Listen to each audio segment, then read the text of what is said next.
ফিরে এলাম বিরতির পর, দেখছেন আরো বারো। আর এই মুহূর্তে যে গুরুত্বপূর্ণ খবরের দিকে নজর রাখবো আমরা সুদীপ্ত, প্রশ্নভাস কাণ্ডে এবার মোদী সরকারকে নিশানা করেছেন প্রিয়াঙ্কা গান্ধী।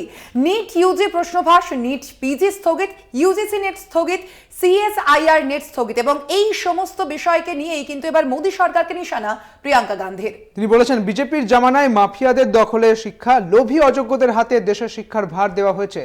সব সূত্র একটি পরীক্ষাও করানোর ক্ষমতা নেই বিজেপি সরকারের। সামাজিক মাধ্যমে এমনটাই পোস্ট করেছেন প্রিয়াঙ্কা গান্ধী।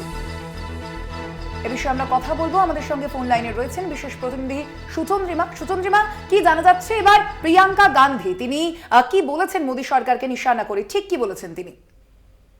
দেখো, লাগাতার এই নিট কাণ্ড নিয়ে কংগ্রেস যেভাবে বিরোধিতা করে আসছে এবং প্রথম দিন থেকে, অর্থাৎ যে সময় সরকার তৃতীয়বারের জন্য শপথ গ্রহণ করে মসনদে বসার জন্য প্রস্তুতি নিচ্ছে, সেই সময় থেকে কিন্তু এই নিট কাণ্ড নিয়ে সরব হয়েছে কংগ্রেস এবং জাতীয় কংগ্রেসের তরফ থেকে ক্রমাগত সোশ্যাল মিডিয়াতে কিন্তু তারা পোস্ট করেই যাচ্ছেন। এবার রাহুল গান্ধী গতকাল রাতে পোস্ট করেছিলেন যে যেমন এই নিট কাণ্ড নিয়ে একাধিক অভিযোগ সামনে আসার পর অন্যান্য পরীক্ষাগুলোকেও যেরকম স্থগিত করা হচ্ছে, আজ সকালে কিন্তু প্রিয়াঙ্কা গান্ধী বাড্রা তিনিও একই কথা বলার চেষ্টা করেছেন, কিন্তু তার সঙ্গে তিনি এটাও যুক্ত করেছেন যে এই যে ভাজপা রাজ মে তিনি উল্লেখ করেছেন যে শিক্ষা ব্যবস্থার মধ্যে এই যে মাফিয়া রাজ এবং অর্থাৎ দুর্নীতি কিভাবে এই মোদী সরকারের আমলে এবং এবারের এই এনডিএ সরকারের আমলে আরো বৃদ্ধি পাবে, সেটা দেশবাসীকে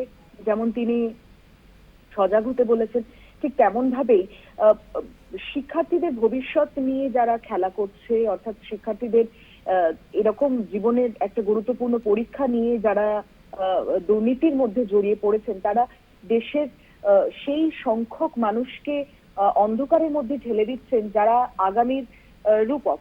তাই কোথাও মাফিয়া রাজ এবং এই দুর্নীতি, অর্থাৎ মাফিও কা রাজ উনি উল্লেখ করেছেন, হিন্দিতে তিনি লিখেছেন, এবং সেখানে কোথাও গিয়ে বিভিন্ন কর্পোরেট এবং বিভিন্ন ব্যবসায়িক প্রতিষ্ঠান যারা শিক্ষার নামে কোটি কোটি টাকা ব্যবসা করে যাচ্ছে, কিন্তু শিক্ষার্থীদের ভবিষ্যৎ সেখানে অন্ধকারে থাকছে।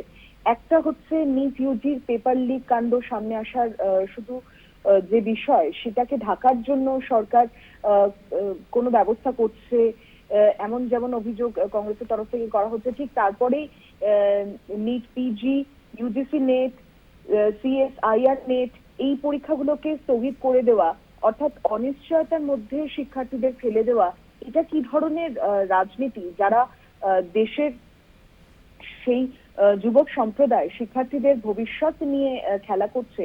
প্রিয়াঙ্কা গান্ধী তিনি এই উল্লেখটাই করেছেন যে যারা সারা বছর পরীক্ষার জন্য অপেক্ষা করে থাকেন, প্রস্তুতি নেন, পরীক্ষা শুধুমাত্র তো সেই স্টুডেন্টের নয়, পরীক্ষা ফলের ওপর তাদের পরিবার প্রত্যেকের আশা আকাঙ্ক্ষা থাকে এবং জীবনের এত গুরুত্বপূর্ণ একটা অধ্যায়ের মধ্যে সেই পরীক্ষার্থীদের যদি দুর্নীতিগ্রস্ত একটা সরকারের সামনে পড়তে হয়, তাহলে প্রিয়াঙ্কা গান্ধী সেই কথাটাই বলার চেষ্টা করেছেন যে এই মাফিয়া রাজকে অবিলম্বে বন্ধ করা উচিত এবং দৃষ্টি আকর্ষণ করার চেষ্টা করেছেন যে ভাজপা সরকার মানে সব থেকে বড় বাধা হয়ে যাচ্ছে যে এই ছাত্রছাত্রীদের ভবিষ্যৎকে একটা সুনির্দিষ্ট পথে নিয়ে যাওয়ার জন্য।